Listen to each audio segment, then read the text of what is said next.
છોટાઉદેપુરમાં 5મી જૂન વિશ્વ પર્યાવરણ દિવસની ઉજવણી અંતર્ગત જિલ્લા કલેક્ટર ગાર્ગી જૈનની આગેવાનીમાં જાગૃતિ દોડનું આયોજન કરવામાં આવ્યું હતું। વન વિભાગ અને પોલીસ વિભાગના અધિકારીઓ પોસ્ટર અને પ્લેકાર્ડ સાથે રેલીમાં ભાગ લીધો હતો। આ દોડ નગરના વિવિધ વિસ્તારોમાં યોજવામાં આવી હતી। દુનિયાભરમાં 5મી જૂને પર્યાવરણ દિવસની ઉજવણી કરવામાં આવી રહી છે। આ પ્રસંગે છોટાઉદેપુરમાં લોકોમાં પર્યાવરણ સંરક્ષણ અંગે જાગૃતિ લાવવાનો પ્રયાસ કરવામાં આવ્યો હતો।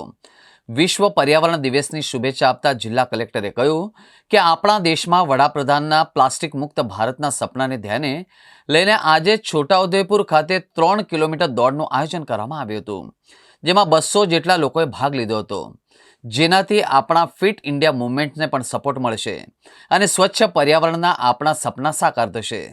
સાયકલિંગ, રનિંગ જેવી પ્રવૃત્તિઓ થકી છોટાઉદેપુરમાં પ્રચાર પ્રસાર કરવામાં આવી રહ્યો હતો, જેનાથી લોકો પ્રેરાઈને પર્યાવરણ માટે સહભાગી થશે। વિશ્વ પર્યાવરણ દિવસની ઉજવણીના ભાગરૂપે દોડ એક સકારાત્મક પગલું લેવામાં આવ્યું હતું।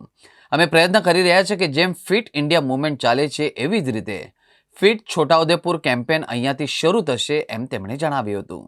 એન્વાયરમેન્ટ ડેની સબને ખૂબ ખૂબ શુભકામનાઓ। આપણા વડાપ્રધાનશ્રીના સપના પ્લાસ્ટિક મુક્ત ભારત ના ધ્યાનમાં લઈ આજે 3 કિલોમીટરની દોડના આયોજન છોટાઉદેપુર ખાતે કરવામાં આવ્યા છે। એમાં અરાઉન્ડ 200 લોકોને પાર્ટિસિપેટ કર્યા છે અને એનાથી જે આપણા ફિટ ઇન્ડિયા મૂવમેન્ટ છે એને પણ સપોર્ટ મળશે। હું બધાને આશા કરું છું કે જે સ્વચ્છ એન્વાયરમેન્ટના આપણા બધાના સપના છે આ સાકાર થશે અને જેવી રીતે આ સાયકલિંગ, રનિંગ આ બધી પ્રવૃત્તિઓ છે એને પણ વધ મળશે અને આખા છોટાઉદેપુરના જેટલા લોકો છે એમના વચ્ચે પ્રચાર પ્રસાર કરવામાં આવે, જેનાથી બધા લોકો એના તરફ મૂવ થશે અને વર્લ્ડ એન્વાયરમેન્ટ ડેની ઉજવણી ભાગરૂપે આ એક પોઝિટિવ સ્ટેપ લેવામાં આવ્યું છે અને અમે લોકો કોશિશ કરી રહ્યા છીએ કે જેવી રીતે ફિટ ઇન્ડિયા મૂવમેન્ટ એક કેમ્પેન છે એવી રીતે ફિટ છોટાઉદેપુર કેમ્પેન અહીંયાથી શરૂ